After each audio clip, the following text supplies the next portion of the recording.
la fin d'un mandat, c'est tout à fait légitime de faire le bilan de ce qui a été fait ou de ce qui n'a pas été fait, ou parfois de choix politiques tout à fait contestables.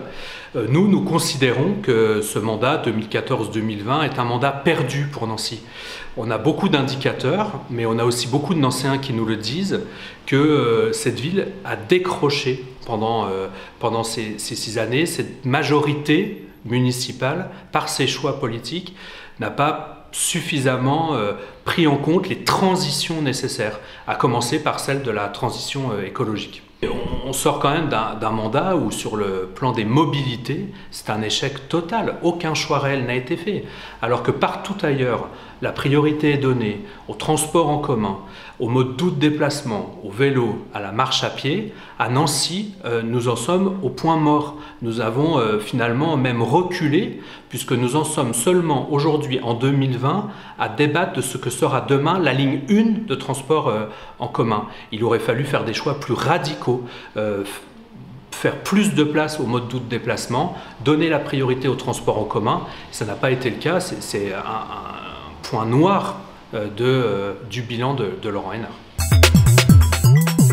C'est de la communication politique, parce que ce n'est pas crime de lèse-majesté que de critiquer les choix politiques de Laurent Hénart. En aucun cas il s'agit de critiquer Nancy, parce que nous, au contraire, nous avons la certitude, la conviction que Nancy regorge de talent, a la capacité pour rebondir, mais que ce sont des choix politiques faits par cette majorité, qui est d'ailleurs la même depuis 40 ans, qui aujourd'hui aboutissent à ce constat un peu sévère.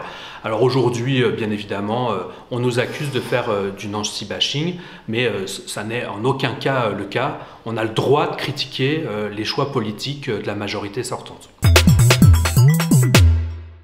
Parce que nous aussi, on a fait le bilan, donc on apprend aussi, bien évidemment, des campagnes passées, mais je crois qu'on a aussi la certitude que le mandat qui arrive va être déterminant. Parce que, par exemple, en matière de transition écologique, on ne peut plus se permettre de perdre encore 6 ans.